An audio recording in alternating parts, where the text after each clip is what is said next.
to Jake Jackets. Gear up to fire the cannon and hit the ice with your host, Jay Ashdown and Jake Gehringer.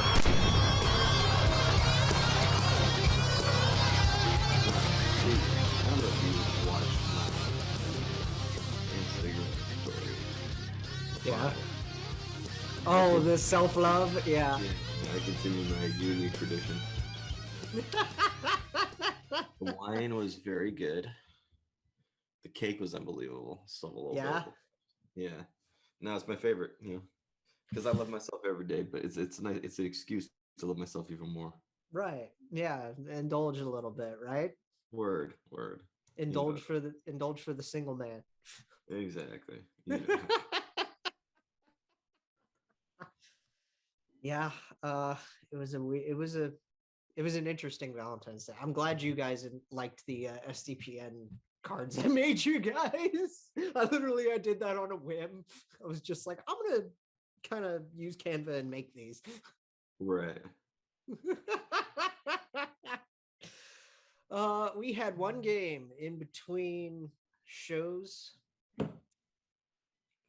Montreal. We had half a game in between. Yeah, because we were recording when this started. Mm-hmm. We're gonna Kepi for that game, and then tonight they play the Flames. Quickest Kepi ever. We'll see, but it's like so they play the Flames tonight, and we've got some news about that to talk about. This show's probably gonna go up like during the game. Yeah, you guys know how long the render takes and stuff at this rate. This will be a relatively quick show, I think. It's not going to be too. Probably an hour 10-ish, maybe. Depends on how long we talk about certain things. We can dive into certain things, and a little bit more to just elongate time. But for Kepis, go first. Go ahead. Should we just go at the same time? 3, 2, 1. Oliver Bjorkstrand. Oh. Wearing the boy. Yeah, I'm gonna give it to pay the man, Patty. Literally, like, I mean, I know we could have gone anyway between the two goal scorers and Elvis because Elvis was being Elvis. I mean, Z played like almost 30 minutes and had the primary assist on the game winner. He was Boone was a banshee. Yeah. And we're gonna Hell, I'm gonna just say this now. He played like 23 minutes, I think. I'm gonna say this now. I mentioned that we were gonna talk about Boone last episode, and we didn't. We're gonna talk about Boone today. Yeah, I mean, he's unbelievable. He's having a great year. But yeah, mine's going to my boy, the Maestro, alternate captain. Oh my god. Cameras. Yeah. Computer cameras. But no, Bjorkstrand's unbelievable. And we talk about him all the time. He's one of the most underrated players in the league. He is. He's easily one of the most underrated players. But he's great. But man, Patrick Laine. Pay the man. Seriously. Yeah. This is a kid that, he was like, the 2016 draft was the draft class that, was like kids that are my age, right? Right. And Patrick Laine is a little bit younger than me. He's 98 kid. Mm-hmm. He's a guy that, I mean, you just watch him play and he is OV 2.0. Yeah. That's exactly what his game winner was an Ovechkin-like laser on the power play that set him up to be point per game Patty, right? Mm-hmm. Because he had 2 points in that game. He was unbelievable. I mean, it was a rip. Top right. Just boom. Gorgeous. I mean, Monza. It's the kind of goal you expect Patrick Laine to score all the time. Exactly. I mean, and that's the kind of goal he's been scoring for the Jackets because they, what. And you want to know what I'm going to say about Patrick that I love? And this isn't really a compliment to Patrick himself. Mm-hmm. They finally did it, Jake. They finally said, you know what? Fuck it, we're just gonna let him be him. Just do your thing, dude. Just do it. Like, you don't need to be out here. You know, you don't need to be a Jeep. You don't need to be a Wrangler. Mm-hmm. Just be a sports car that you are. Whether that's it's a Lambo, whether that's a Ferrari, I don't pick your poison, man. Yeah. Hopefully you can develop into a Bugatti. I don't know, but at the end of the day, I don't care. A sports car is a sports car. Just drive fast. Just drive fast. He was flying out there, like him and Oliver, especially like in that first. They literally they bookended this game, dude. Mm-hmm. Like almost legitimate, perfectly bookended the game. Minute 16 in, Oliver scores. Yeah. 6.5 seconds left in regulation, Patty scores. Whatever the top speed of a Bugatti is around the miles per hour that shot by Patrick Laine was. And then Oliver's was just so Oliver. It was. That's the kind of goal that he scores. I thought it went off of Josh Anderson for a minute, but no, he just ripped it and got it.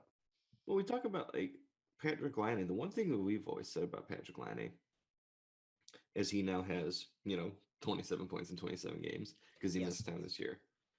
We talked about one underrated just playmaker is. It's not talked about enough. His ability to make plays because, he's got 27 points in 27 games. He's got more assists than goals. He's got 13 goals. He's got 14 assists. It wasn't this past game. It was the last game that he set up a goal for Oliver Bjorkstrand that was like a perfect pinch along the boards over a couple of, I want to say it was against New Jersey.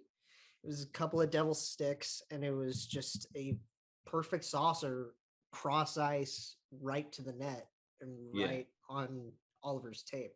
Yeah, and he had the primary assist, the only assist on Bjorkstrand's goal to make it 1-0 in the Montreal game. So those are the 2 points that helped him get up to officially a point per game. Mm-hmm. He makes plays because he's so damn dangerous shooting the puck. You want to take away the shooting lanes from him. When you're playing him, you got to play vertically to a point where he cannot shoot the puck at the net. And when those are taken away, he's developed that part of the game where it's no shooting lanes. Well, that means passing lanes open. He's got good vision. Right. He's a playmaker. He's not in the sense of not in the sense of a Jake Voracek kind of playmaker, but just or maybe a Mitch Marner kind of play. Like he's playing a lot like Mitch Marner this year, where like we know Mitch Marner's a playmaker, and Mitch is being way more selfish this year and scoring way more than he usually does. Does Marner have like 10 goals in his last 8 games? He has been on a tear with his goal streak. I want to say I saw a tweet that said he's got 10 goals in the last 8 games, and he's the only player in the National Hockey League. He's one of 3 players in the National Hockey League who has an 8-game goal scoring streak in their career. Now, I don't know if that's correct because so that might have been a couple of days ago because he didn't. Belief. I don't think he scored against Seattle last night, but he did. Did he? I'm fairly certain he did. He had that sick play where he was driving to the net on a breakaway and he dropped the puck back, and it wasn't Blake Como-esque. It actually worked beautifully, and they ended up scoring. Yeah, he had a goal and 2 assists. Okay. So he's scoring still. Good. Well, it's like Steve said it. Like if he was more selfish, he could pot 30 easy. Oh God, easy. Yeah, absolutely. Because you always think, Austin's the goal scorer, right? Tavares can do both. Tavares can do either one. Willie scores. Willie scores, and Mitch can score plenty. It's just his favorite thing is making the plays and passing. And that's the thing. Like it almost felt like they dedicated roles on the Leafs in the last couple of years, where it's like, Matthews, as you said, the goal scorer. Willie's a goal scorer. Tavares can do both. Tavares is a good 2-way guy. Yeah, got to be the playmaker. And it at some point you just got to step back and be like, they all can do it all. Well, yeah, they're NHL players. They kind of Well, they're big form, man. They're all unbelievable at everything. Well, that's what they're doing on the power play. The power play is unbelievable. Yeah. Remember how they won last year in the power play? Yeah, and this year it's just nonstop, lights out. The power play is exactly what it's supposed to be. Yeah. And then you look at, so let's bring this back to Columbus then, right? Right. I feel like Boone is that type of JT-like center, right? Not to the same degree, but no, but like if we're he's not the fastest guy. If we're comparing players, goals, he hits the net, he can make plays. Yeah. Then Boone is like John Tavares in terms of the two-way play, center position, that kind of thing. I would say Voracek's more of like old school Mitch Marner. Mm-hmm. Right? Where I want him to shoot the puck a little bit. Yeah. He's only 2 goals on the year, but I know what you're saying. That's the role that he's playing. And he's working he's working the half wall, goes behind the net sometimes, but that's mainly where he's operating from. Yes. You have line A basically in the OV position, at least in terms of the power play, but more or less being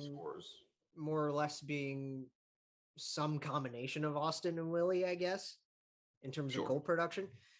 Mm-hmm. And then Oliver is... I would say Oliver's your Willie. Oliver's Willie? Yeah. That makes sense. And line is your Matthews. Yeah. Like, and they're nowhere close to the main plays. We'll make that clear to everybody. Yes. But it's just in terms of like the roles and how they operate things. I mean, this team has talent on it. We talked about like this team's got talent. It's just they're just not good enough defensively, right? And they're just not consistent enough. But I mean, you look at just look at the points. If we're going back to player comparisons, would we compare Vlad and Jake Muzzin all the time? Mm-hmm. And then I would say Z is Morgan, right? Which I actually think just straight up that's a fair comparison. Play a lot of minutes. They're great offensively, flawed defensively. They're flawed, but they're not a total liability Tyson Berry style. You know what I mean? So like they're not a Duncan Keith or Cody Ceci. Good Lord. try to sneak in an Oilers dunk in there. But and then in fifth on the team in point production for the Blue Jackets, or at least tied for fifth with Zach Werenski, is Gus Nyquist. And I would say there's pretty similar styles of how they produce between Gus Nyquist and say a Michael Bunting. Yeah, if you think about it, because they're not the biggest guys. They're both smaller wings. They're feisty as hell, and they will, beat you to a pulp in the corners. They both use their speed and skill to make their plays. Yeah. They won't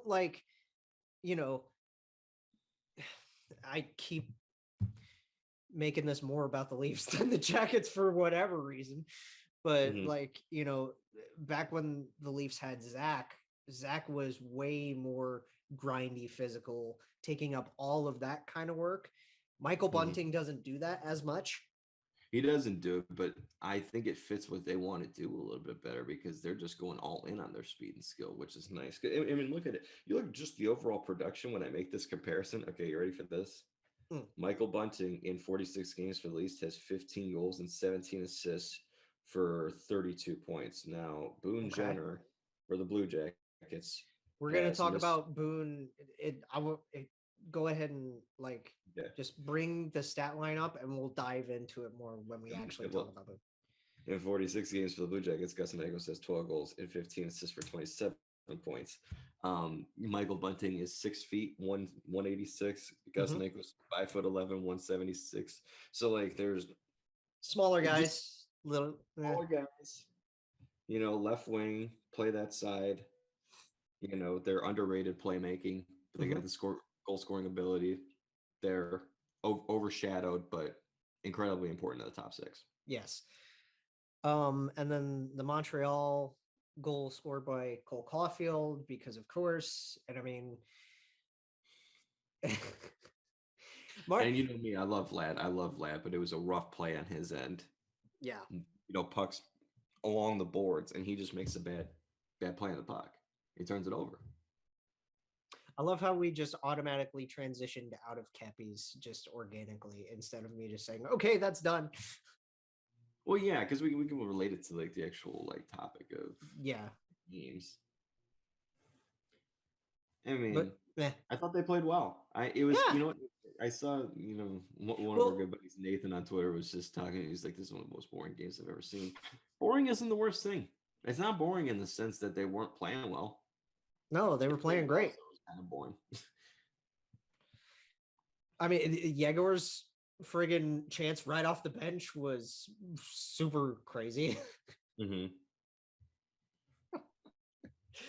God, I'm gonna love watching that kid for a long time. Mm-hmm. Cole had a couple really, like, the rookies were both doing really good things, I thought.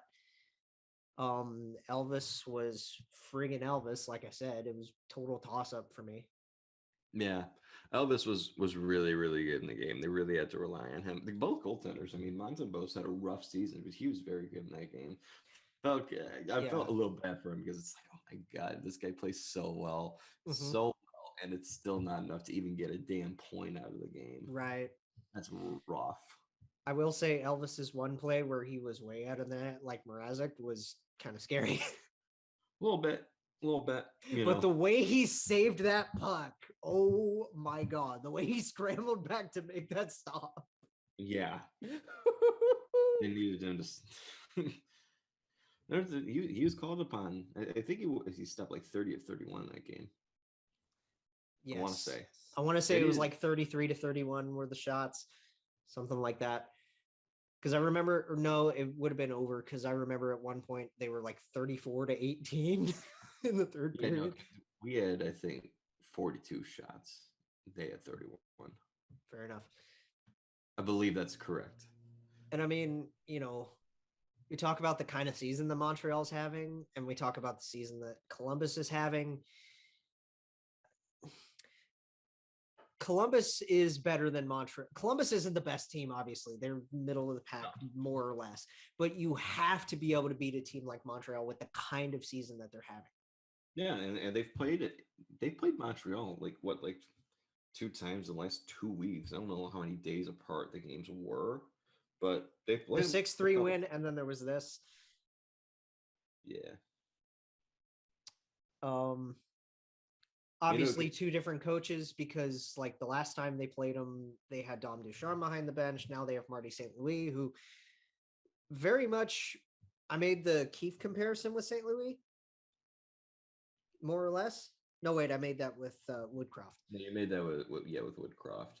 But we said for St. Louis, I don't know if we made Steve Dangle made a comparison with St. Louis where when Keefe came in, they had very specific short-term goals, right? Mm-hmm. Which was get Tyson Barrie a goal, get Michael Hutchison a win, right? Those were 2 huge points that they had to make.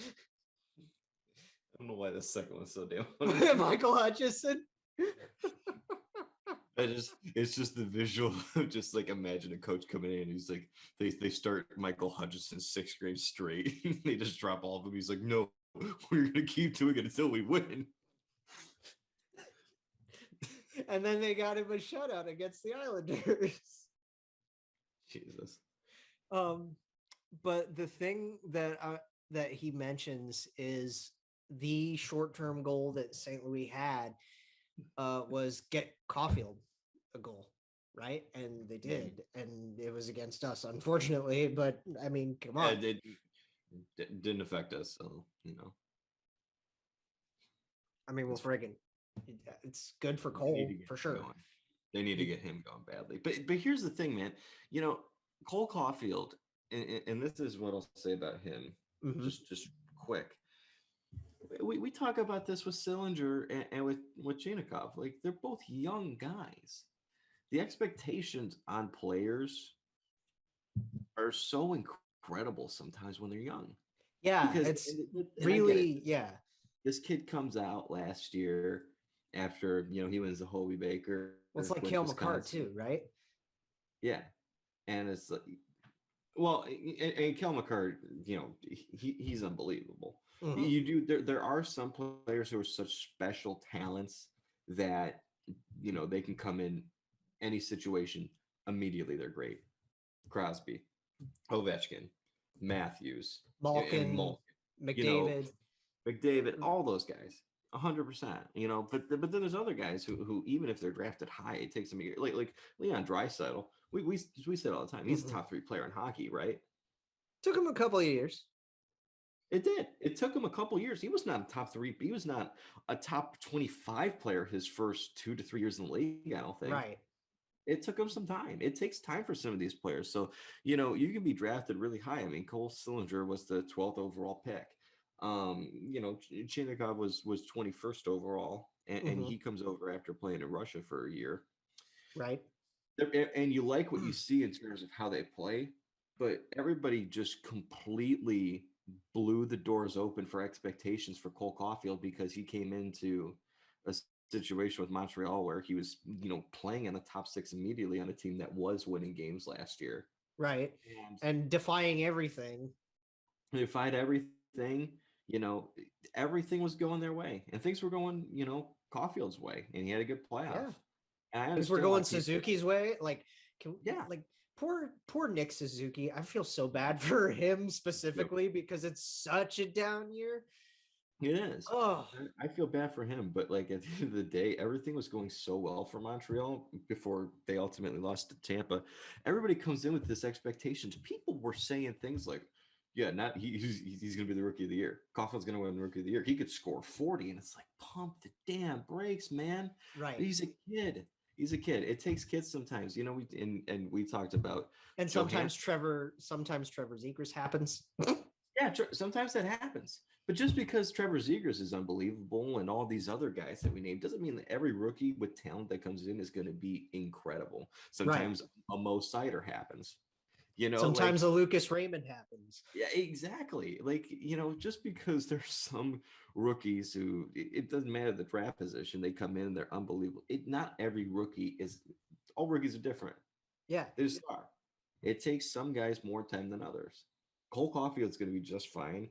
But people have to get rid of these unbelievable expectations for every single young player that comes in with talent. It's just Cole's going to be fine. Look at him. He's absolutely going to be fine. Like Cole Sillinger, he's going to be fine. I mean, I say Cole, but like you guys know we're talking about our Cole. I knew you were talking about Sillinger because we already talked about Caulfield. But Cole Caulfield's going to be fine. Cole Sillinger's going to be fine. Jagr Chinnikov's going to be fine. Just got to lower the damn expectations, man. I mean, I get that it's Montreal and like that is the echelon of like Montreal and Toronto are where expectations are so high, they go to die regardless of like whether you follow up or not. They always expect more. They do. Out of those two franchises specifically. And they do. And it has to do with A, their Canadian markets. B, they're huge markets.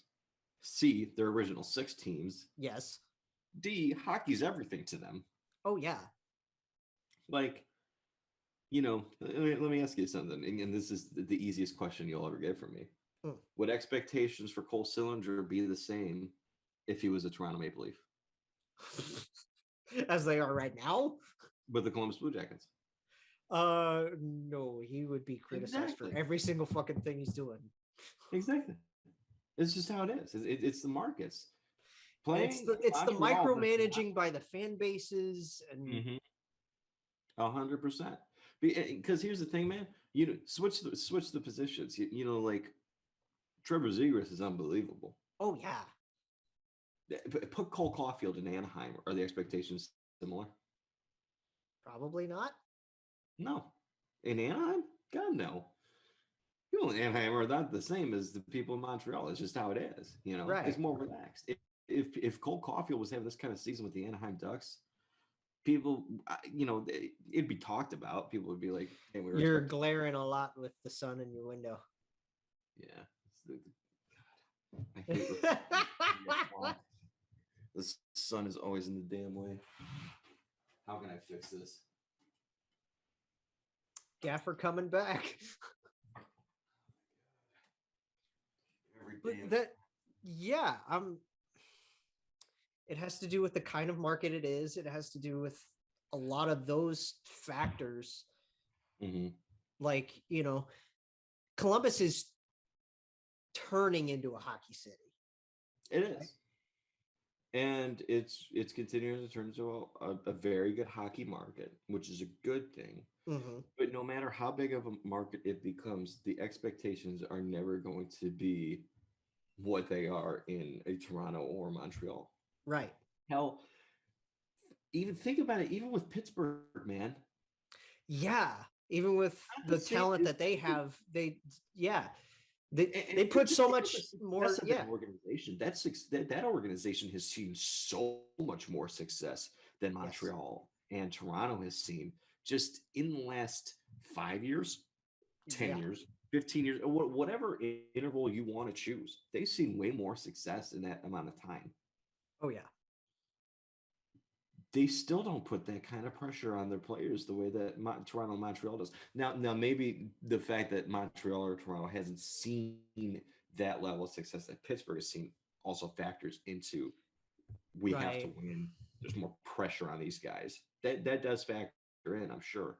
But, it's not like it changes. If Toronto won, the next 2 Stanley Cups, there'd still be the same amount, if not more pressure on players 2-3 years down the line. It's just the fandom priorities in Columbus and Pittsburgh are different. Yeah. Columbus and Pittsburgh are more football cities, more or less. Yeah. I mean, Pittsburgh, like, as great as the Penguins have been, you don't have to worry about the Pirates, but as great as the Penguins have been, they'll never be as big as the Steelers. Right. They're huge, but it's still Steeler country. Yeah. The same way that no matter what the Blue Jackets do, no matter how great the Blue Jackets are at any point in time, it's always Buckeye. Yeah. It just is. So that's just how it is. But there's still good hockey markets. To see the way the hockey fandom has grown over the last 30 years for Pittsburgh, 20 years, 10 years for Columbus.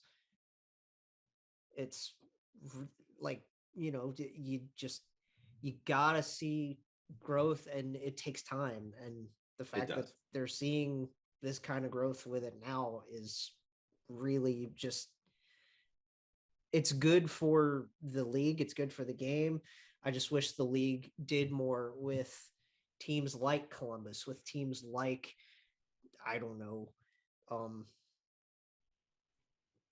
I know they're doing more stuff with like Nashville and Dallas, but it's, there are teams that you still need to look at. Right now, they're putting all of their resources into Arizona. Yeah, exactly. Right. Good Lord. They're doing everything they can. But like, there's these markets like Columbus in particular, you need to tap into these markets to be able to grow the game and grow your ratings. And you do.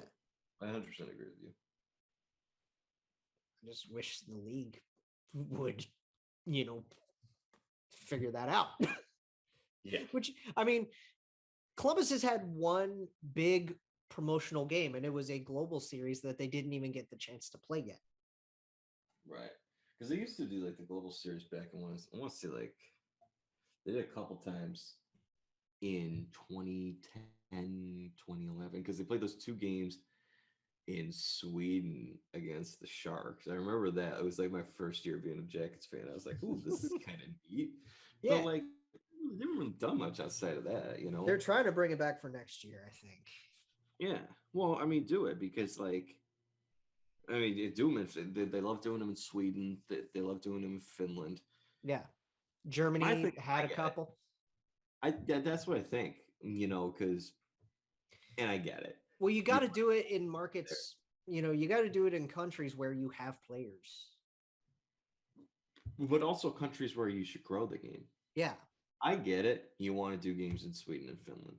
But at the end of the day, if the NHL didn't go there for the next 15 years, they're going to be just fine. They would still be fine. Sweden's going to keep cranking out players. Finland's going to keep cranking out players.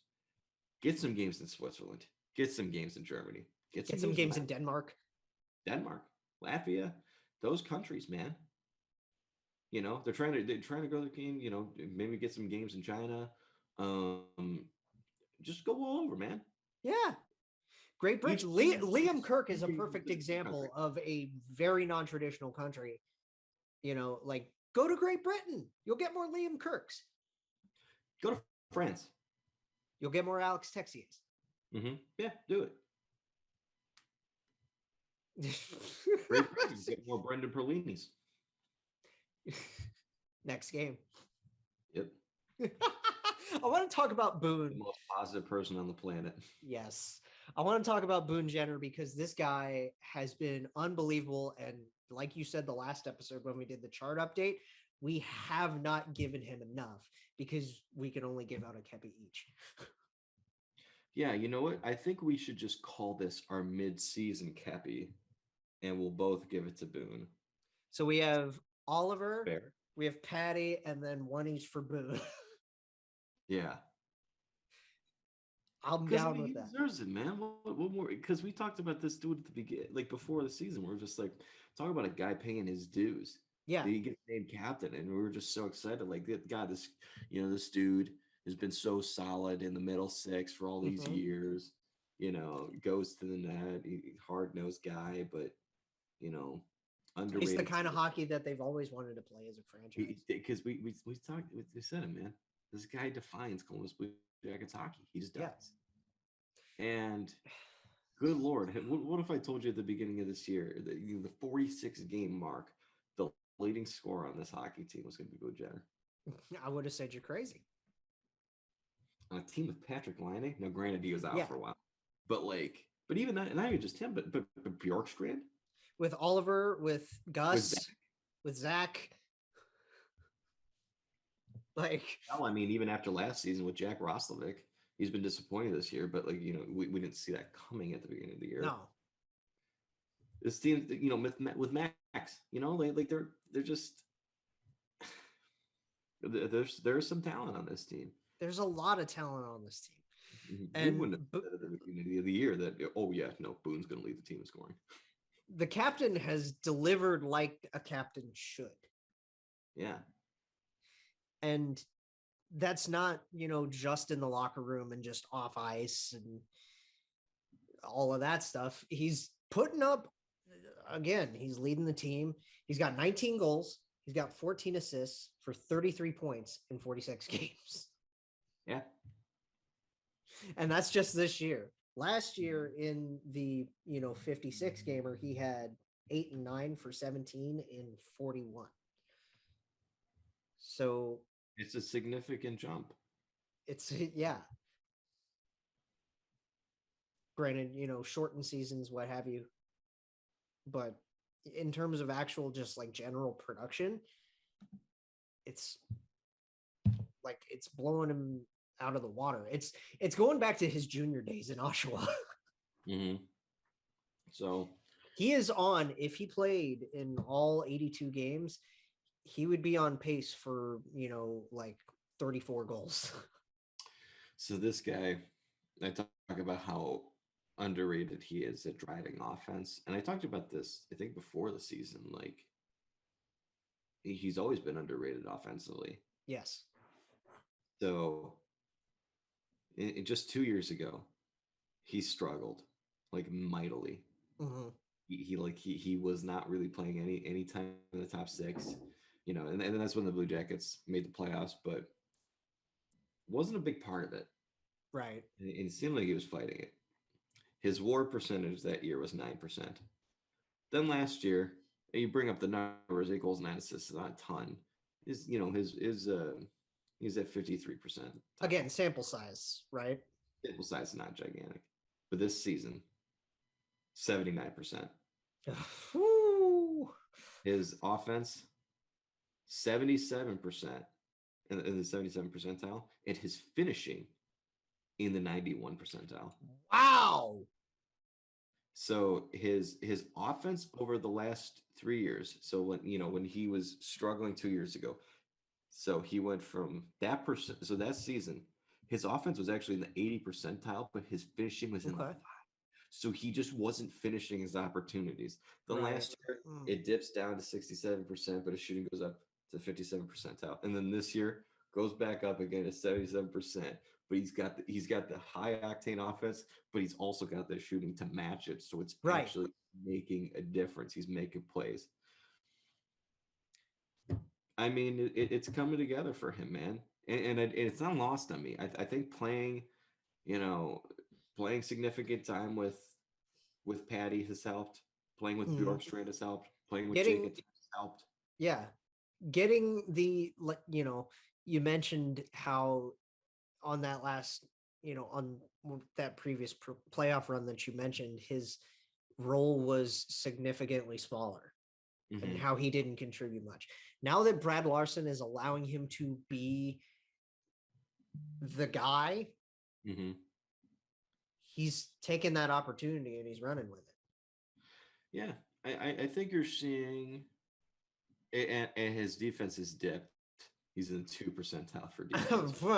Well, I mean, but that's what we've been talking about, Jake. It's like everybody's defense on this team is dipping, and I think it's not to say that these guys, they're overrated defensively, they suck defensively, or anything like that. No, it just shows overall, Brad Larson has changed things around to where there's a significantly higher priority on offense than there is on defense. Yes. Whereas under Tortorella, there's the highest. The most important thing was defense. It was defense. We're going to be the most stout defensive team in the National Hockey League. We're going to play structured, and we're going to play well defensively, and hopefully that defense can lead to a little bit of offense. We can win games 2-1. We can win them 3-2. He wanted to try to be Barry Trotz. Yeah. We didn't have the New York the same talent as the New York Islanders, defensively or in some aspects offensively, but that's what we were doing. That's what we did well. And that's what John Tortorella hockey has been throughout the course of his career. He did that in Tampa. He won a cup because he had unbelievable talent. You can win a cup when you have that kind of style of hockey, but you have the offensive firepower of Vinny LeCavalier, Marty St. Louis, those kind of guys. Brian Boyle in his prime. Brad Richards. That team was unbelievable. And they had Heavy Bullen in that. So, that worked. And then he goes to the Rangers, and it works with Henrik Lundqvist, but they've also got some talent there. Yeah, it didn't work in Vancouver, unfortunately. He was only given 1 year, and it was an older roster. But he goes back to Columbus, he does it again, it works again. But as this team's rebuilding, they need a new identity, and their identity is we want to play faster. We want to have some offense, and that's what Brad Larson's doing. And I give him a lot of credit. They got themselves a Patrick Lanning. They got an Oliver Bjorkstrand. In the next couple of years, you're going to see the development of Cole Sillinger and Yegor Chinnikov, and new guys like Kirill Marchenko and Kent Johnson are going to come in. That's exciting. Corson Coleman's. Yeah, Corson Coleman's and Adam Vogtfist are two offensively minded defensemen who are going to come up in the ranks to be very good for them. And you already got yourself a Zach Werenski. Yeah. There's a lot to be excited about here. And that's the only thing I'm looking at is I really do not care too much right now when I look at the analytics about their defense. I knew that their defense was going to suffer. Yeah. But what I like to see is everybody's offense is rising. The difference in coaching styles is very apparent, obviously, just because this is Brad's first year behind the bench. I think over the next next season and the season after that, you're going to see a lot more of the balance come together between offense and defense. And it could come, not only that, as it comes with, roster improvement and, development, but it can also come in the next couple of years in terms of new assistants coming in too. Development as a coach. Yes. Yeah. So what I told you at the beginning, think about back to one of our first episodes where we just talked about expectations. What are the things we want to see? We're seeing it. Yeah. We're seeing it. Patrick Laine is a point per game player. That's what we wanted to see. Boone Jenner is being Boone Jenner and being beyond Boone Jenner. Yeah. This is the best Boone Jenner we've ever seen. Jake Voracek is doing exactly what they signed a contract for him to do. Yeah, they traded for this guy for the sole purpose that he was going to, just rack up the assists, be a playmaker. He's doing it. Borensky is as good as offensively as he's ever been in his career. Vlad Gavrikov is shutting everybody down just about. Yeah, well, his defensive numbers have decreased, but again, it goes into what I said. So if everybody's, like you said. Yeah, everybody's is going down. So I don't really care about that. His offense is as good as it's ever been. Yes. But also like just development of young players. The rookies, both of the rookies. Look at the offensive Adam Boakfist. And Adam, absolutely. Like, seriously, wow. That's what we were looking for, man. We wanted to see what does this young kid have, because he's a big part of the Seth Jones trade, man. This dude, I don't care about his defense when he's putting up these kind of offensive numbers. His offensive numbers are unbelievable. Yeah. Where's he at just in terms of actual points? Let me look real quick. I'll pull up his stats. But yes, just to kind of wrap this developmental section, because it all started with this guy, Boone Jenner. Keep doing you, dude. In 33 games, he's got 8 goals and 8 assists for 16 points. He leads the defense corps in scoring. He's basically at a half a point. In goal scoring. Goal scoring, yeah. Because Z, I think, has 6 goals, but he's got 6 goals, but he got 21 assists. But then again, right. he plays the most minutes. So like, there's. Did you see the mic up with Max, where he was like, he plays fucking 26 minutes a night? Are you kidding me? I don't think I've played that much in this entire season. Who said that? Domi. Oh my god. So yeah, but real quick on Boakfist, it's crazy. I talk about players' defensive numbers going down, but Boakfist is actually is he going up? It's exactly what it was last year. Oh, so he's in the 32th percentile for defense, which is great. But you know what? He's in the 72th percentile for offense, and his finishing is 88%. Right. So for a defenseman, that's exactly. And not to mention that, but his penalties, 97%. This guy does not take a lot of penalties, but he also draws a lot of penalties too. So he's not hurting you at all in that aspect. He kind of, that was the thing too, was like he kind of did early, but he's definitely made up for it as the season's gone along. Quick compare, like if they keep developing him the way that he's been developing, ready for, I think, a relatively fair comparison. Go for it. Not a total liability defensively, but also not like a shutdown guy. Not someone whose defensive numbers are ever going to jump off the page. Right-hand shot, very good offensively. They might have just found themselves their own John Klingberg.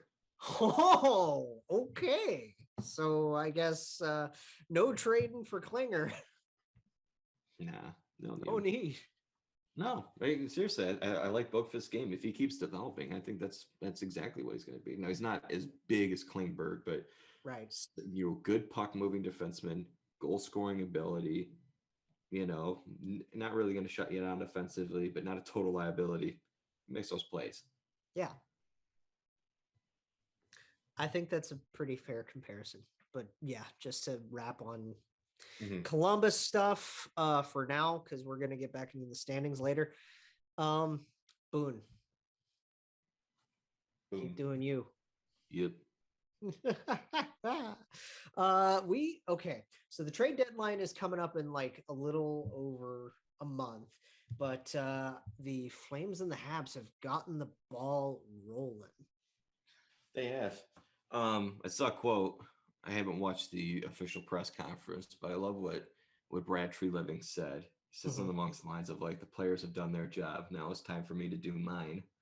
So yeah, it's an opportunity. We talk about teams that when they have that sort of success, whether it be, football, basketball, hockey, baseball, when you're playing well and you're putting it together, you want to reward your players. And that's exactly what Brad Treliving did. He gave up a first-round pick. It was top 10 protected, but it'll be a first-round pick. It's okay. So I've got the trade tracker up if you want me to just read it. 1st, 5th, Tyler Pitlick, and then Emil Heineman. Emil Heineman, who, by the way, was like, he is a prospect that's been bouncing because he was involved in the Bennett trade. Yes. He was like one of the big pieces that Calgary had gotten out of it, was this really good prospect, Emil Heineman. And just a year later, they have no problem flipping him to bring in a guy like Tyler Toffoli. Now here's the easiest way to break this down. Okay. Mm-hmm. Montreal, they're easily rebuilding. It's been overdue, and they understand that. Mm-hmm. Emil Heineman's a very good prospect. If you haven't had a chance to watch some of his highlights overseas, highly recommend it. I probably should after this. Good, speedy forward. It's a very solid prospect. I don't know if he's going to come over immediately next year, but he will be on their roster playing consistently 2 years from now, I would say. Okay. I like his game a lot. He a little bit of an Eric Robinson kind of player with more skill. Okay. More goal scoring ability, more playmaking ability than Eric Robinson, but solid defensively, very speedy. They get a bottom six guy in Tyler Pitlick. This guy will play. The Pitlick brothers reunited. Mm-hmm. They got all three of them. They're calling them like the Infinity Stones. Well, it's like, okay, so we have Rem and Tyler. Those are the two that everybody knows. And then there's Rat Pitlick too. I didn't realize there was a third one. Yeah, there's a third one. I didn't even realize that either until I saw someone tweet about it. I was like, Jesus, they're collecting all of them. So I don't know what their plans are with him. They can do one of two things. They can either keep him around for the rest. They can do one of three things. Either keep him around for the rest of the year and then let him walk, whatever. I think depending on how Tyler and Rem do over there, like, if they both play well, why not keep them both? That's an option. If they play well, why not keep them both? The other option is, maybe they let Tyler play a little bit more and then they flip him at the deadline for another pick. All of them are viable. Not sure what their plan is there, but at least for the time being, he is someone who's going to play for them a little bit. Yeah. So they get someone who will, he eats time. But the main things obviously are this prospect Heineman, another 5th round pick thrown in there, but they also picks, a 1st round pick. So that pick's that's the big thing, because Calgary, with flipping that 1st round pick, they are saying we're going for it. Yes. And so that's what it is for Montreal. They're trying to rebuild, so they're getting as many assets as they can. Good prospect, guy who can play for them, 5th round pick, and then a 1st round pick. Mm-hmm. The 1st round pick's top 10 protected. So if Calgary shits the bed and completely misses the playoffs and they somehow end up with a top 10 pick, they get to keep it. And in return, Montreal will get their next 1st round pick along with an additional 4th round pick, but that's more than likely not going to happen. Calgary's going to be a playoff team. Yeah. What Calgary gets in the midst of their good season is they're getting a good top 6 player. Now, here's the interesting thing. This guy won a cup he won, I think, 2 cups under Sutter. Yes. Because he was a part of that 2012 He was a part of both teams. Okay. I wanted to make sure. I didn't know if he came up. I don't know if I wanted to make sure. Because he was really young in 2012. And then 2014 was when they had that 70s line with Pearson, he was a big Carter. part of 2014. I just wasn't sure if he was actually on the team yet in 2012. But regardless, I'm fairly sure he was. Very, very good player. Absolutely. What we know for sure at this specific moment in time is he has won a cup under Sutter, and he was very good during it. Good top 6 guy. Was amazing last year in the playoffs. You just saw him a year ago. Amazing in the playoffs for the Montreal Canadiens. And then the year before that, he was a good deadline piece to help the Canucks make the playoffs, and he was good in the bubble. So this is just a playoff warrior. This is a guy, it's funny, I told you what the title of the show is going to be in our text messages, and it's because okay, the Flames, it just so happens, I don't know how this happens, other than I don't know if they're just buddies.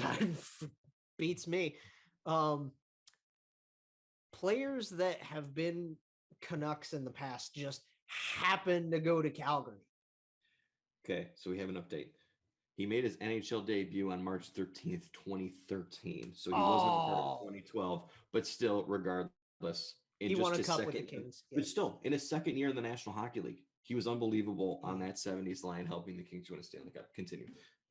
So, yes, like I said, it just like, so right now the Flames have Jake Markstrom, Chris Tanev, Tyler Toffoli, and they did have Josh Levo. Is there anybody else significant from the Canucks? At least on their roster. It's so funny. They're the Calgary Canucks. It's like literally, it's like we think Abbotsford's like Vancouver's farm team, right? Mm-hmm. It's like Vancouver is a farm team for the Flames. Right. Just with NHL talent. Now, he never played for the Canucks, but they also have Milan Lucic is from Vancouver. But that one's a reach. Toffoli and Lucic played together on the Kings. They also have Brad Richardson. They do have Brad Richardson. who played for the Canucks for 2 years.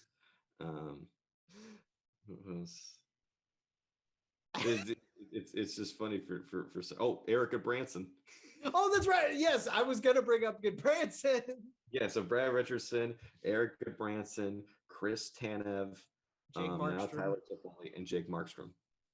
Which I am very disappointed that we are getting the backup treatment tonight in Calgary with Dan Vladar instead of Markstrom. But I'm not complaining. That gives us a better shot at winning. I guess, but still, it's like, really?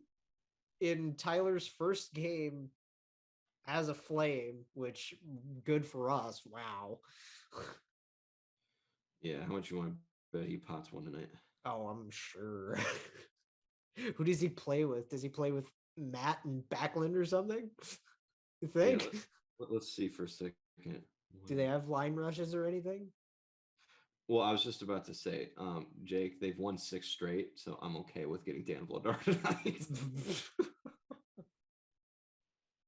I mean, Columbus has won 3, so. Yeah, but you know what? Let's look at the teams that they've beaten in that meantime. So they shut out Vancouver 1-0. They beat Dallas 4-3. Beat Arizona 4-2. Beat Vegas 6-0. Beat Toronto 5-2, and beat the Islanders 5-2. So it's a little bit different than beating the Sabres and the Canadiens. And the Canadiens. Well, the Caps. I mean, the Caps were in there. The Caps. Can't take the Caps away, but that's only a third of 3 wins. Meanwhile, they get half of 6. Yeah. Not to mention that, but also, just looking at this, another reason that they're probably starting him. I mean, they started Markstrom in 5 straight games. Oh yeah, he needs a break. He was in the game against Dallas that they won 4-3, beat Arizona 4-2, had the shutout against Vegas, and then against Toronto he stopped 46 of 48, and then against Calgary or against the Islanders he stopped 19 of 21, which isn't a ton, but he's played a lot. So it's Jacob needs a break. Well, also he's played those 5 games, so he's going to get a break, but also they play tomorrow. So yeah. So you're going to play Vladar tonight, and then your next game you're saving Markstrom for the game against Anaheim, the division opponent. Yes. So that's why they're doing it that way. Totally fair. But yeah, the Flames won this trade right away. At least like initial reactions, absolutely. Yeah, no, yeah. I mean, it's hard to judge these trades because you have to analyze. It's not like a situation where it's like a Ryan Johansson for Seth Jones trade where it's easy to see, Columbus won that trade. But, well, that and they both kind of got what they needed piece-wise. Exactly. Your 2 teams. It's hard to judge these trades when you're looking at it immediately because you're looking at 2 teams in 2 different positions. It's not like a 1-for-1.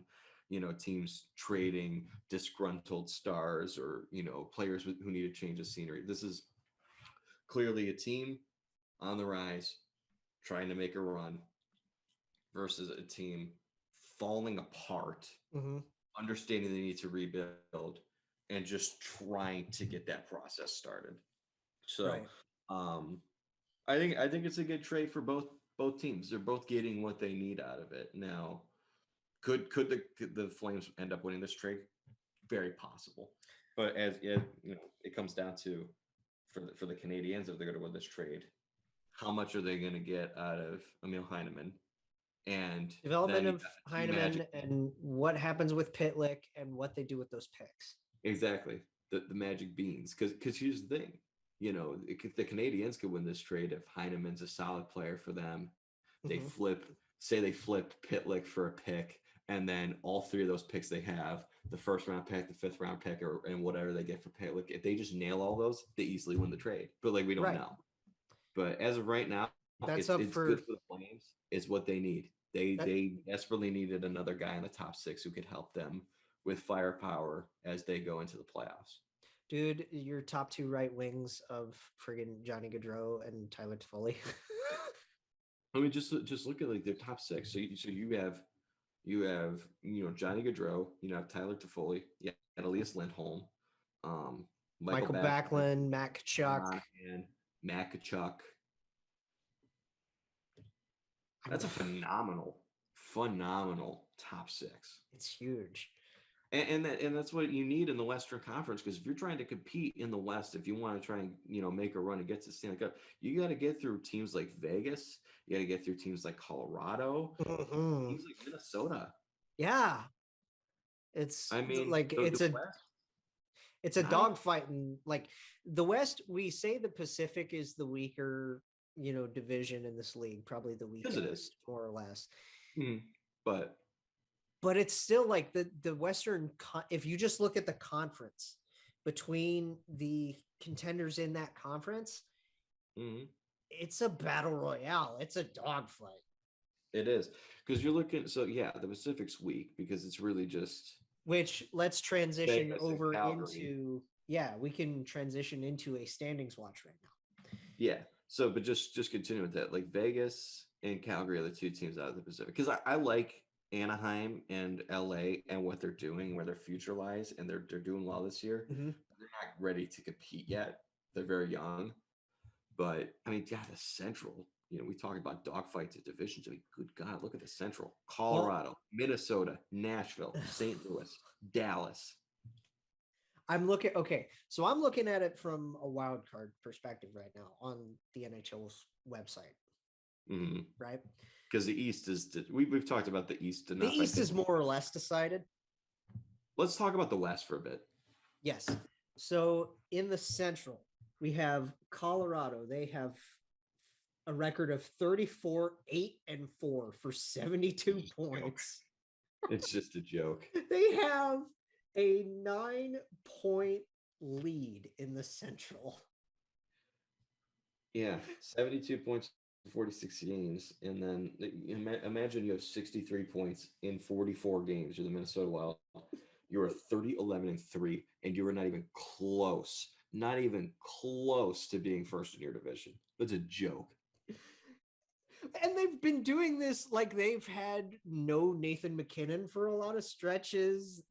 Darcy Kemper's had wishy-washy times here and there. They've practically had no Pavel Francouz, right? Yeah, he came back recently. They've had to rely on Jonas Johansson a hell of a lot more than I know they wanted to, because he's not good. And then they don't even have him because Florida got him on waivers. But yeah, Kemper, it's taken him some time. He's settled in now. He's got 23 wins on the season, a .918 save percentage, a .245 goals against average. But Francouz being back is significant. They needed it. Now, granted, smaller sample size, but he's got 7 wins on the year, a .927 save percentage, a .229 goals against average, and that's in. Oh my God. Has to be incorrect.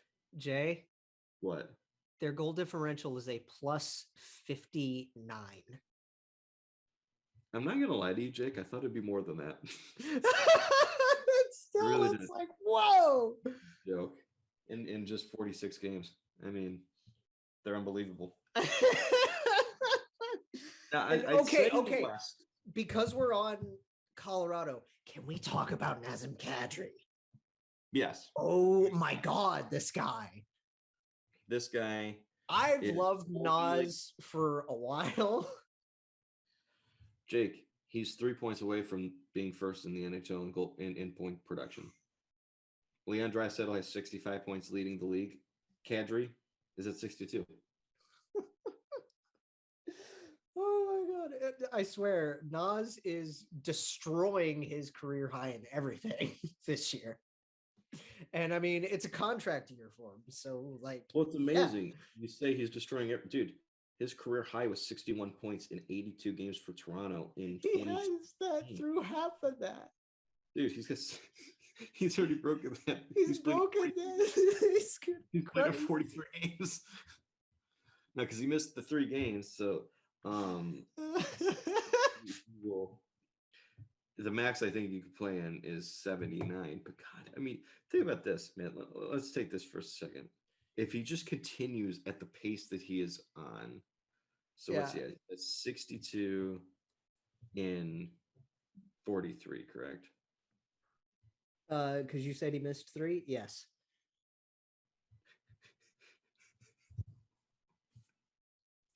Go on. If he plays in 79 games, which is the max he can play in now,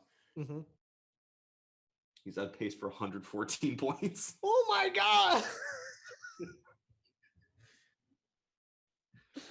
Oh, go for it, Naz. Oh my God. But seriously, like, I'd imagine that he'll probably taper off at some point. Everybody does. But I mean, it's almost a lock that this dude, as long as he doesn't get hurt, is going to reach 100 points. Yeah. And then, okay. What contract is this guy going to get?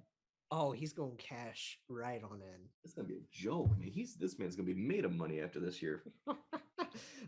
Second place in the Central is Minnesota, which, I mean, Kaprizov, Zuccarello, Ryan Hartman, Marcus Foligno. Ryan Hartman's having a good year. I kind of feel bad for him because it's not a contract year, and it's like, oh, you make and it's like, yeah. Oh.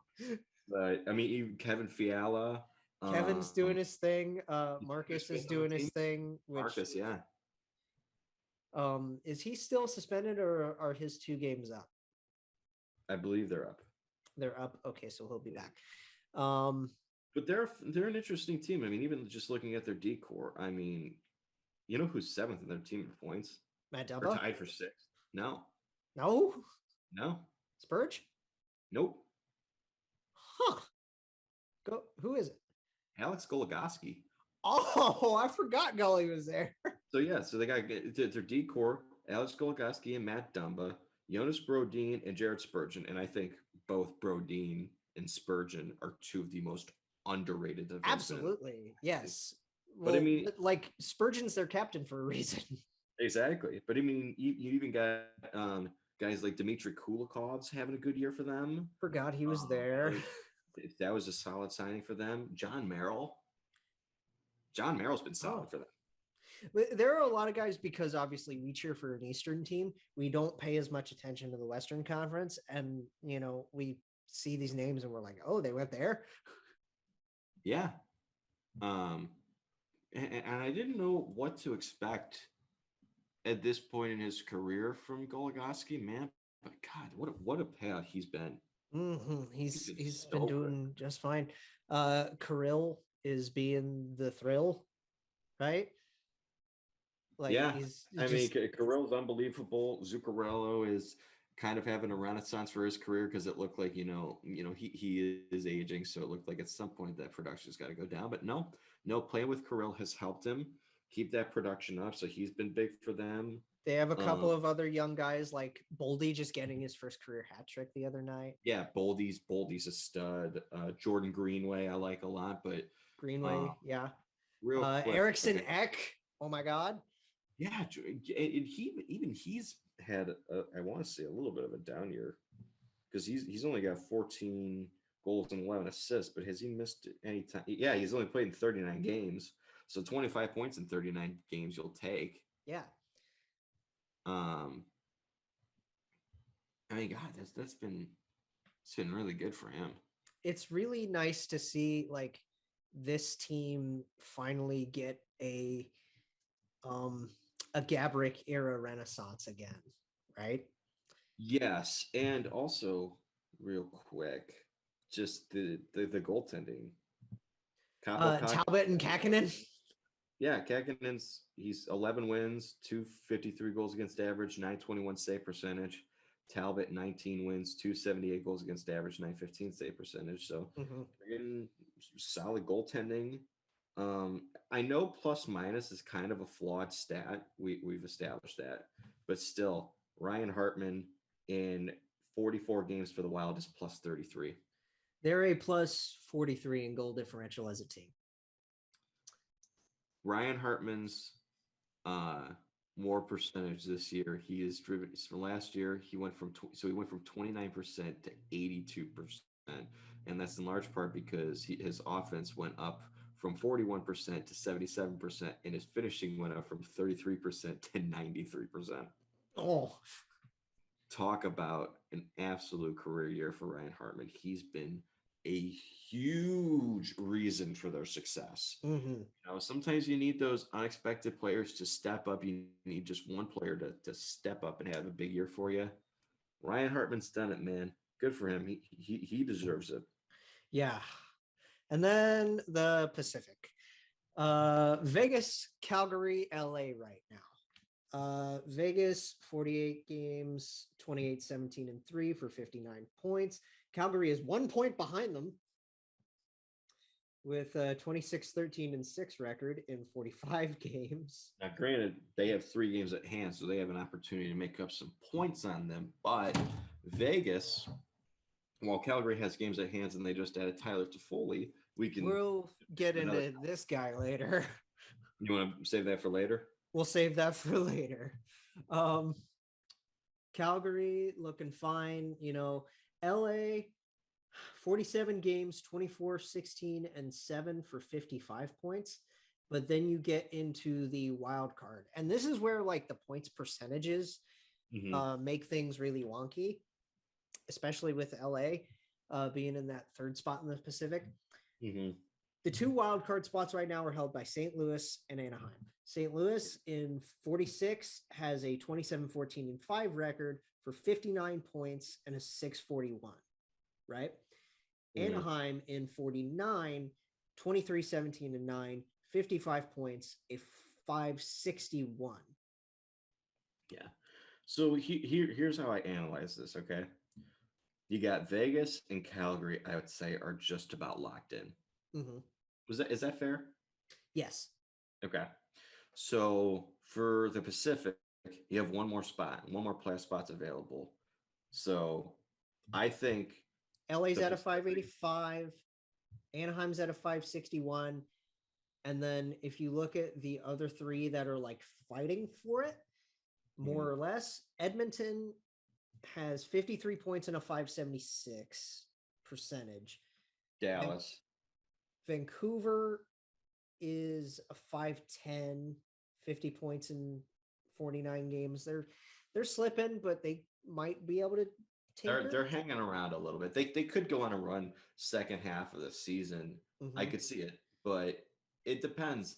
This next month is critical for them because they have to make a decision on what they want to do with guys like Brock Besser and JT Miller, or 2 big trade candidates, because if they're not in a position to make some sort of run at the playoffs, they got to sell. Yes, they got to sell hard. But I could also see them having a good month before the deadline under, Barbecue Bruce, getting back and maybe just maybe not buying at the deadline, but doing kind of what the Blue Jackets did in terms of, a self-buy. We're going to hold on to these guys. Yes. Just stay the course. And then Dallas, right above Vancouver, has 25, 19, and 2 for 52 points and a 565. Yes. So the problem with Dallas is that a lot of their core is old and they're losing a lot of guys. So old. They're so old, man. Because it's like, okay, Dallas, they do enough to make the playoffs. Okay, that's great. What do you do with it? You're not winning the cup. No. Well, you're gonna lose Radulov. Ben and Sagan are two guys that you've always relied on, and they're not really doing what they're supposed to be doing. They're all over the place, man. 1 year, Jamie Benn and Tyler Seguin, they're unbelievable. The next year, they're ghosts. The next year, your best players are Joe Pavelski. Seriously, can you think of a more unreliable duo than Jamie Benn and Tyler Seguin? They're both talented players. They're both very good players. Absolutely. But that duo has been relied on for years in Dallas. And it's like every single time that they get let down by them and they just hold on to them for one more year. We might make a decision on them soon. They come out and they're unbelievable. They're like, no, these are our guys. And then they disappoint. It's like the Flyers pattern with making the playoffs. It's up and down. It is up and down, man. They are the most unreliable duo I've ever seen in the National Hockey League. It's weird, right? It's so weird. Because, and it's like, how much are you going to rely on Joe Pavelski, for much longer? How much, when is Jason Robertson going to step in? When is Gurianov going to step up? When's Gurianov? Yeah. When is Dennis going to, finally break out? We saw it in the playoffs when they made their run to the final, and we've seen it in spurts, but it's like they play this dude like 14 minutes a night. Play the guy. Yeah. You got something there. And then on defense, like Hintz and Lindell can't do it all. And Suter's been okay. So Joe Pavelski leads the team. He's got 48 points. Oh, my God. Second on the team is Jason Robertson with 44. Third is Roope Hintz with 40. Fourth is Miro Heiskanen. Fifth is John Klingberg. It isn't until sixth that you get Tyler Seguin. Oh, my God. Seventh is when you get Jamie Benn. And then that's a problem. That is a problem when those are, your franchise cornerstone players that you've been trying to build around for over a decade. Yeah. Those guys are 6 and 7. Tyler Seguin's got 24 points this season in 46 games. He hasn't missed any time. Jamie Benn, 21 points. Has he missed any time? Nope. 46 games. And then who do you think's right behind them at 8? In only 42 games, it's Gurianov. Oh, it's where's Radulov? Radulov is 10th with 16 points. Has played in 40 games. He's struggling this year. Has missed some time. Don't know if anything's lingering, but damn. But seriously, if you're disappointing stars, this is what you do this offseason. I love Joe Pavelski, but I'm not bringing him back. Right. It's nothing against him. It's just we need an identity shift. We need to go young. And you need to make it I would see if anybody out there is willing to make a deal for Jamie Benn. I'd keep Sagan around because he's still young-ish. I think he's 29 to 30. He's Taylor Hall draft. Mm-hmm. Remember? He's about to turn 30. Yes. He will turn 30 about 2 weeks ago. He's already 30 now. So this dude just turned 30, but he's still relatively young. You can still get another good 5 years out of this guy, at least. Okay? So I'd keep saying, but I'm trading Jamie Benn. You're going to let Radulov walk. I'm letting Radulov walk. I might deal him at the deadline. I'm dealing Klingberg and Radulov at the deadline because those guys' contracts are up. Mm-hmm. Hell, you can even deal Pavelski at the deadline too. I mean, if you want to. Your youth renaissance, Sagan is going to be your veteran guy. But I'm relying on Robertson. I'm relying on Hintz, Heiskanen, Gurianov. Yes. And, Lindell and Sagan can be your veteran dudes on either end. As well as Ryan Suter, because you've got him locked up for, I think, into a 4-year deal. And Ottinger and net. Yeah. Honestly, I'm not opposed to bringing back Holtby, but you want Ottinger to be your guy in net. Yes. And he's shown that he can be your guy. Good Lord. I mean, he's 13 wins in the year. And Holtby's definitely bounced himself back. Yeah. He's not going to be the elite goalie he was in the past, but he's shown he's still a capable guy that you can rely on. Holtby's got 9 wins that year, 912 save percentage, 278 goals against average. Ottinger 13 wins, 910 save percentage. Kadobin's a little weird because he's like half buried right now. They put him in the minors. He's going to have one more year on his deal. That's a guy that you'd have to you're either going to buy him out or you're going to trade him with half the salary retained. Mm-hmm. But with one season, it's not really going to affect you too much. So either's a viable option. But I guess at the end of the day, they can't keep continuing to do this over and over, Jake. No. Because we all know that 2020 bubble run was fun. Mm-hmm. That's not who they are. No. They're not 2 games away from a Stanley Cup like they were that year. Well, it's like Montreal last year, right? Like that's not who the team is. It's not quite as drastic. Bad. It's not quite as drastic, but what's their ceiling? 2nd round exit? Maybe a conference final, but that's like stretching. Maybe. But they're certainly not a cup contender. No. They can't get back. They just can't. Right. I want to touch on the East just very quickly, and then we're going to go back into the West because of the big news that came out the other day. Metro, Pittsburgh, Carolina Rangers right now. Yeah. 68, 67, and 64 points. Now, granted, Carolina only 1 point behind Pittsburgh, has 3 games at hand. So, yeah, their points percentage is huge. Yep, but still, the Penguins, man, what a run they've been on. Crosby, Malkin, Carter, dude.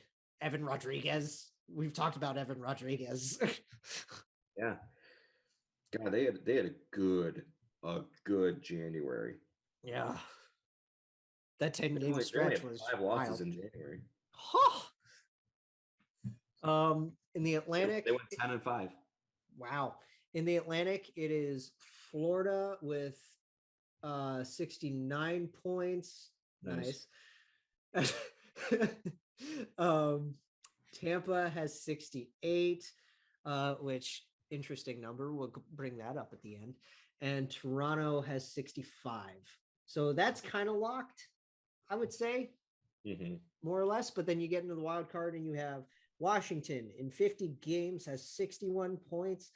Boston in 46 has 57. And then Detroit and Columbus are a little more, far behind. Mm-hmm. But I think if Detroit goes on a run, they could maybe threaten it. Detroit would have it, like I said, Detroit. I like their team. They're young. They're going in the right direction, clearly. Mm-hmm. But they're going to need a second half run that's also aided by another team just absolutely collapsing. Yes, whether that's Boston or Washington. Honestly, their best bet is for it to be Boston. I would say probably Washington, just because they've already. So Boston is 4 points behind the Capitals, but they have 4 games at hand. You can't make up those games. So I would say the more potential would lie in the Capitals, since they only have 32 games left. If they have a second half skid, it's probably their best chance. Which who knows with how their goaltending's been recently in Washington, if that's, they can bounce that back with the goaltending hasn't been great. I've seen, struggle, but at the end of the day, Jake, it is at the end of the Jake. At the end of the Jake, man, it's hard to go on a losing streak, a significant losing streak, when you got Ovi. It just is. Yeah, because he's Alex Ovechkin, and he's just going to do his thing. They have other guys like Nick Backstrom, Tom Wilson. Yeah. We just named 3. They're going to get TJ back soon. Yeah. John Carlson, Dmitry Orlov. Mm-hmm. I've seen like the biggest Marzeller, absolutely. The biggest complaint I've seen from Capitals fans around like Discord and stuff is specifically Samsonov. Like they've talked about the goaltending being the issue. It's more or less Ilya than Vitek, even though Vitek's struggling as well. Because there's more expectations around Samsonov. He was a first-round pick. Yeah. And frankly, you don't see a ton of goalies being picked in the first round. Now, we've seen a little bit more recently. Spencer Knight and Askarov. I mean, hell, even Jake Ottinger was a first round pick. Yes, he was. But I mean, damn, you don't see it so often. So when a goalie's picked in the first round, there's going to be more pressure on them. And Vitek wasn't a low draft pick. He was still a second round pick. But when you got a guy who's a second round pick and a guy who's a first round pick, there's going to be more pressure on the guy who's a first round pick, no doubt about it. I don't know what you do other than just try to help them. As a defense core, you got to help them, but they also have one of the oldest cores in the league on D.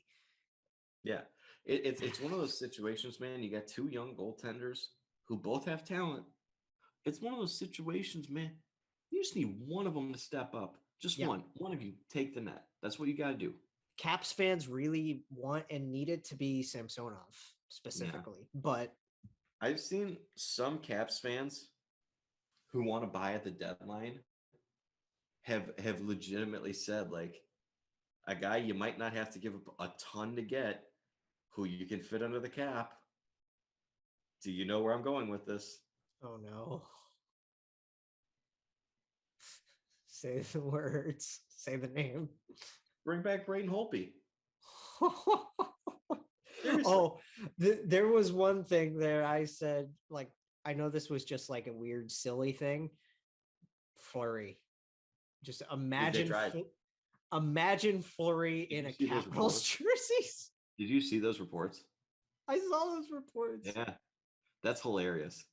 Imagine Fleury in a Capitals jersey. That's gotta feel so good as a Penguins fan to know that he hasn't played for the Penguins since 2017, and he still refuses to play. He would refuse to trade to the Capitals. He would refuse to trade to the Rangers, not as if they need him.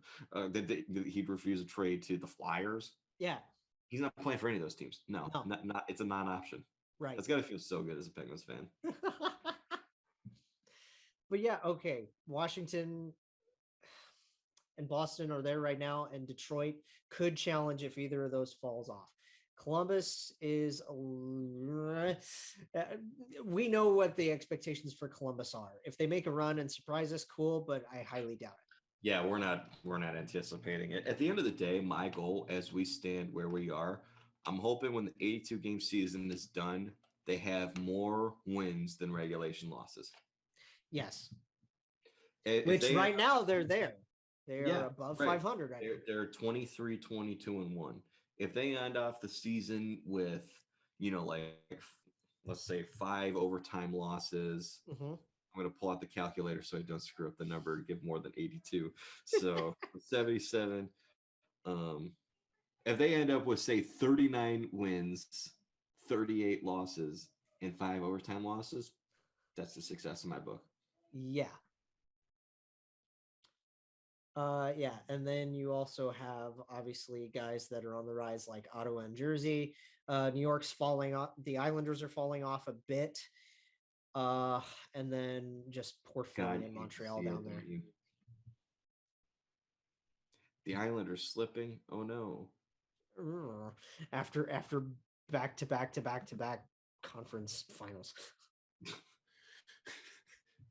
Feels like 4 conference finals in a row, doesn't it? It's only been 2, but you know what? I know, but doesn't it feel like 4? It does.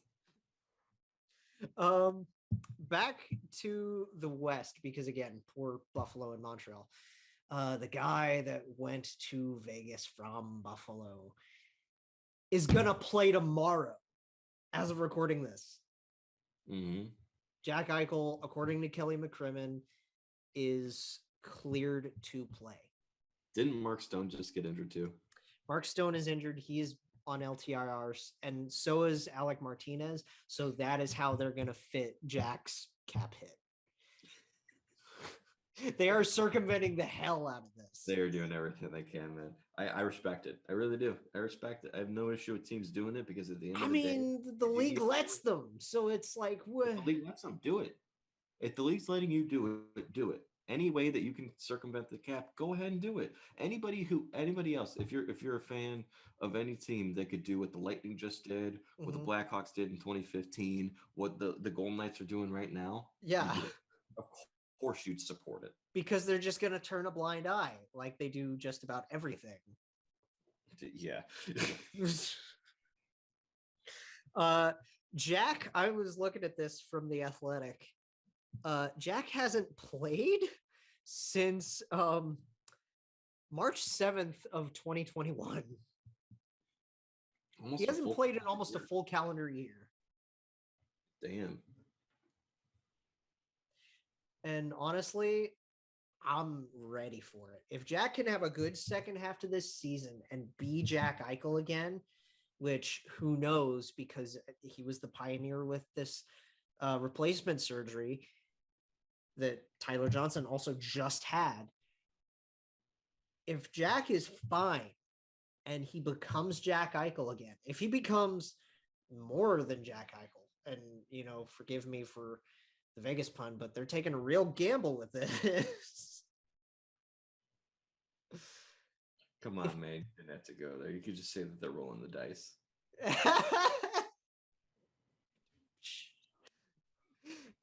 Seriously, like if Jack is back to being Jack, then that not only gives Vegas a huge boost to this, you know, cup run that they're going to be on because they're Vegas. It's gonna be a nightmare cap wise, and it's gonna be a green light for this surgery for when people have this neck issue in the future. Yeah. Are you ready for a total stretch here? But I'm gonna try and make it work. Oh no. If it doesn't work out, if Jack Eichel doesn't work out for them, then do you know what table they're gonna be at? Kane table. The craps. They're gonna it's gonna be Kelly McCrimmon and Evander Kane. Can we go one fucking episode? No, I had to say his name once. God, no. But yeah, Vegas plays Colorado tomorrow. And that's going to be Jack Eichel's first game as a Vegas Golden Knight. Good luck to Jack. Wish it could have worked better in Buffalo, but he deserves it. Good luck, Jack. You're going to be up against Nathan all night long, or Naz. Mm-hmm.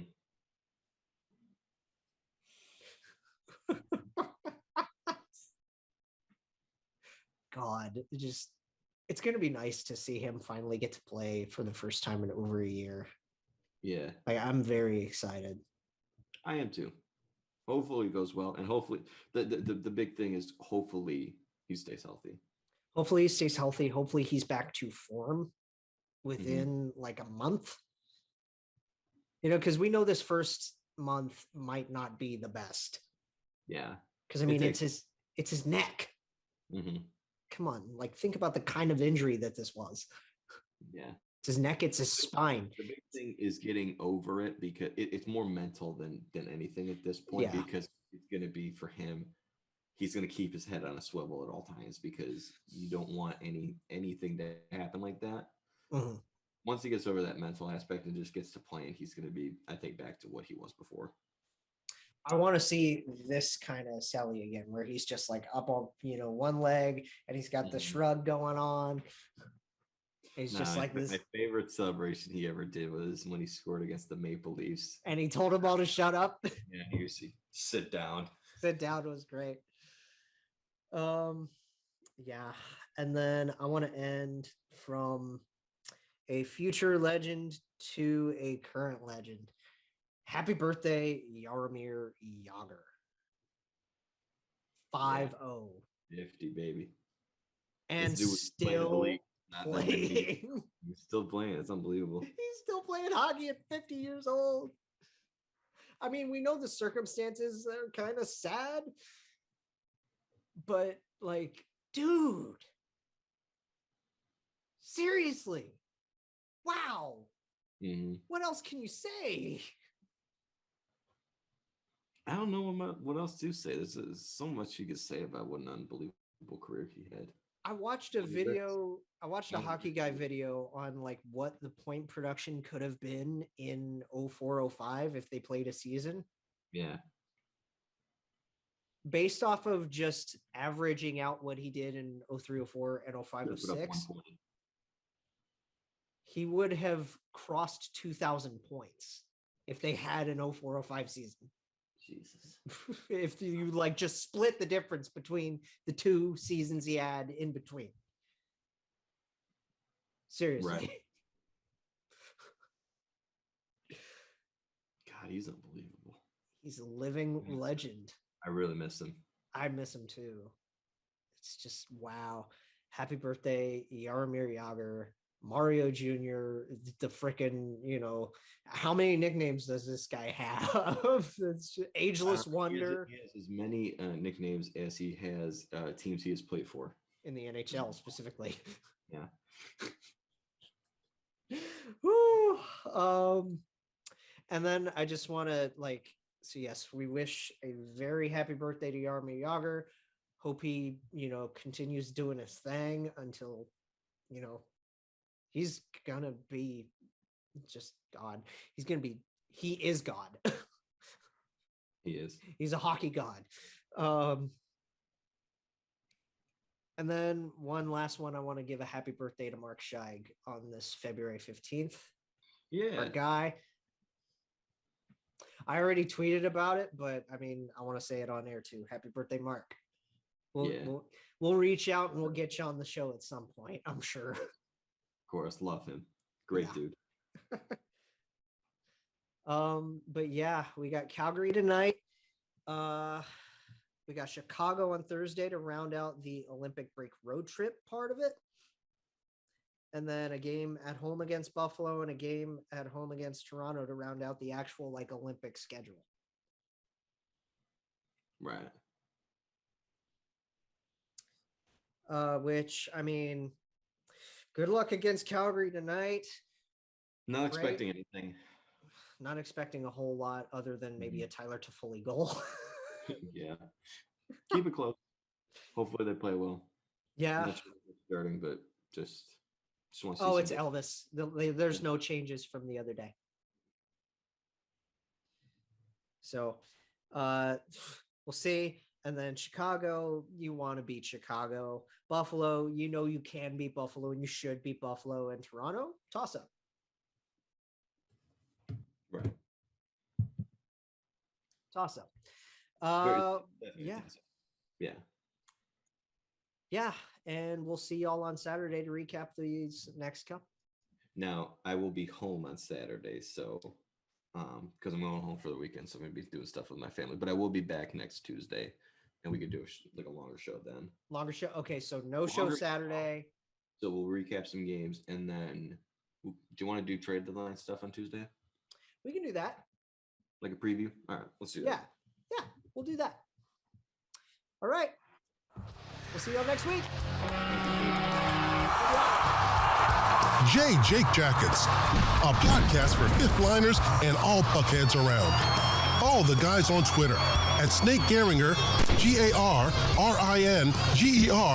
and at by J Ashdown. And subscribe on YouTube or wherever you listen. March on.